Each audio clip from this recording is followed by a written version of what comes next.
The Australian sport participant I have chosen for my VodCast is professional footballer Tim Cahill. I selected Tim Cahill as my Australian sport participant because of his rise to elite club level and international football. His story in becoming a professional footballer is inspiring for any young Australian after growing up in a family that chose to sacrifice almost everything in order to help Tim achieve his dream. The autobiography Tim Cahill Legacy was authored by Tim Cahill himself and was published by HarperCollinsPublishers in Australia on the 1st of November 2015.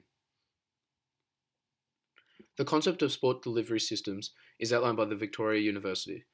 The university emphasised sport delivery systems undertaking proportional analysis and comprehensive examination representations that cover local, state, and national structures, and how it also ties together with the Australian Pacific region and the international sport structure.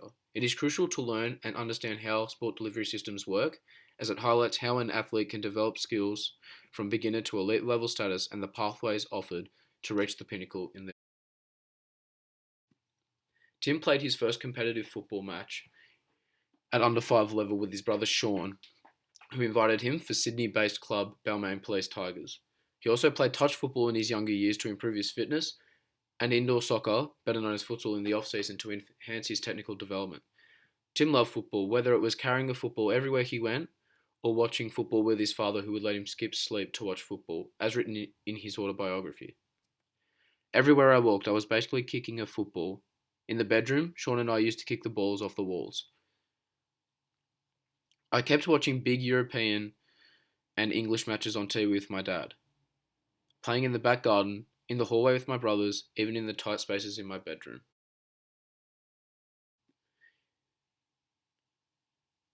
In his youth, Tim played for clubs Balmain Police Tigers, Marrickville Red Devils, and Lakemba Soccer Club at local club level. During his time at Lakemba Soccer Club, Tim was selected to play for Canterbury Reps at regional level. His failure in not being selected for the Sydney Olympic youth team in his 5th year at the club changed everything in terms of going forward with his footballing career and his progress through the sport delivery systems. Tim got invited to train at the Institute of Sport in Lincoln to learn and develop skills that included the adjustment of his running style and jumping. After his training at the Institute, Tim was given a program after his assessment to rework his body mechanisms.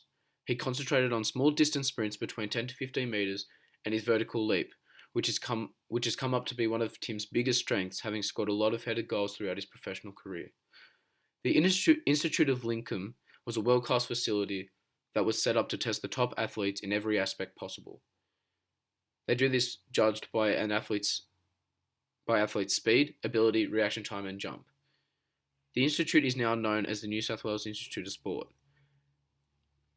They pride themselves on 6 values, and they are: find it, bring it, own it, fight for it, drive it, together.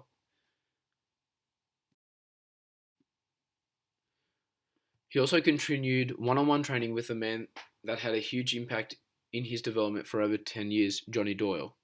At the age of 15, his dad found him a new club in Sydney called Belmore Hercules. They competed in a double round-robin competition 2 divisions lower than Sydney Olympic, but Tim progressed through the under-18s and under-21s to score for first grade at 15 years old, mentioning in his autobiography that being dropped could have been the best thing that could have happened to him. At Hercules, I blossomed and found my niche. In the end, being dropped by Sydney Olympic might have been the best thing that could have happened to me. Tim accomplished his dream of becoming a professional footballer when he travelled to England in 1997, aged 17, for a trial with Millwall Football Club, who competed in the second division of English football. His parents raised just enough money for him to travel there and live with family relatives, and at the time during his trial period, he felt homesick and was scared he would put his parents' hard-working money to waste if he didn't make it. He ended up impressing during his trial period and was offered his first professional contract. His progression through the youth system and reserves was rewarded when he made his professional debut as a substitute for Millwall in a 2-1 loss against Bournemouth on the 2nd of May 1998. Despite representing Samoa at under-20 level with his brother Sean and overcoming the experience regarding troubles with his eligibility to play for Australia, Tim's first appearance in a major competition was at the 2004 Olympic Games in Athens, Greece at the age of 24. He was selected to represent the Olyroos, the young Socceroos, by at that time manager Frank Farina. Cahill made his full Socceroos debut in the same year in a friendly match against South Africa. This meant he had broken into the international level of sport delivery systems. Farina had a lot of confidence in Cahill's ability, hence why Farina offered him the number 10 jersey. I was given the number 10 jersey, quite an honour, showing that Coach Farina had a lot of faith in me. After spending 7 seasons with Millwall, scoring 58 goals in 241 appearances, Tim attracted interest from Everton Football Club.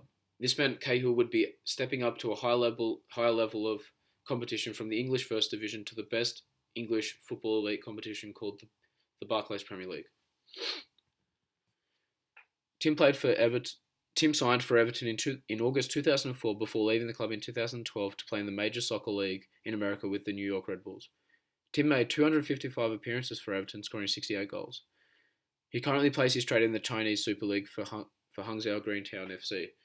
Tim has represented Australia at 3 World Cups and also 3 Asian Cup tournaments, winning the Asian Cup in 2015 in Australia on home soil. An agency that catapulted Cahill's image and development was the Australia's partnership with Weet-Bix.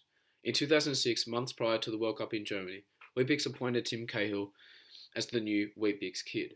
He was involved in numerous ads, and having his face displayed on 14 million Weet-Bix packets gained a lot of good publicity.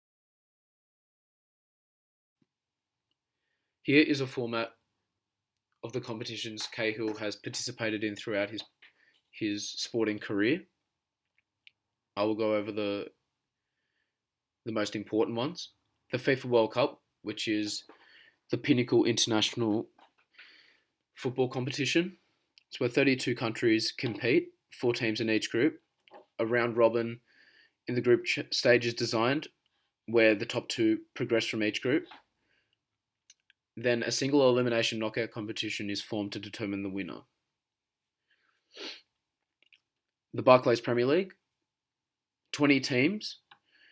Each of the 20 teams play each other home and away, which is a double round robin, resulting in 38 games being played in total.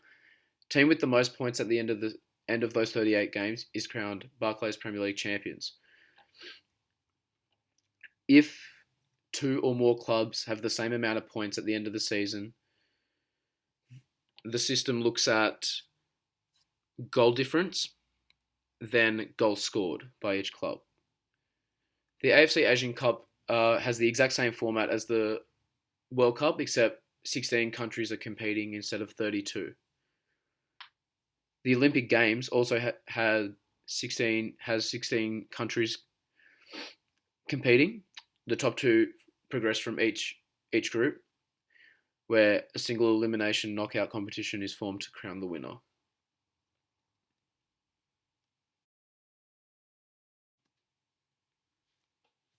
Here's a list of the top 10 major sporting achievements by Tim Cahill. As you can see, it's an impressive list. Like winning the AFC Asian Cup in 2015 on home soil in Australia was a special feeling. He's the first Australian to score at a World Cup and Asian Cup.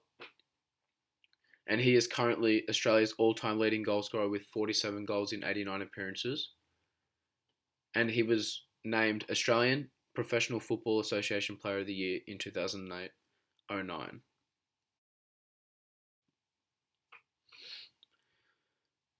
Tim Cahill displays a sound understanding of how sport delivery systems work. As discussed by Shilbury and Kellett, sport delivery systems in Australia used to expect elite-level athletes to rise through the system and instantly meet the task of competing on national and international levels. That has now changed since the 1960s with the introduction of the AIS in Canberra and other elite sporting institutions set up all over Australia. When Tim was cut from Sydney Olympic, he realised that maybe he wasn't quite ready to reach the pinnacle, and moving down in a level of competition could help his development. That's why dropping 2 divisions lower to play for Belmore Hercules, continuing one-on-one training with Johnny Doyle, and training at the Institute of Lincoln helped him develop skills to quickly progress to the under-18s and under-21s to eventually reach first grade. Although Belmore were 2 divisions lower, he gained first grade experience a lot quicker than what he would have at Sydney Olympic, which prepared him for his eventual trial with Millwall. In this case, I've learnt that the change of the Australian sport delivery system after the 1960s has seen a lot more different pathways, the setup of more institutions, which is, say, more high caliber coaches helping athletes grow, develop, and reach the pinnacle of their sport.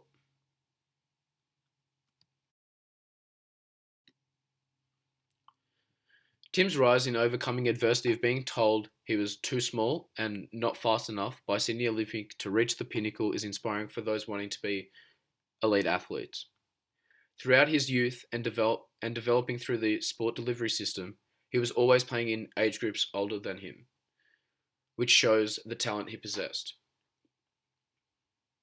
In this VodCast, I have covered the types of sports Tim participated in, major competitions he was involved in at different levels, the format of competitions, his sporting achievements, the sporting organisation that facilitated his progress, how the sport organisation contributed to his success through sport development, how Weet-Bix assisted in uplifting his image and development, and showing his understanding of sport delivery systems. I chose Tim for my VodCast because of his inspiring story in becoming a professional footballer.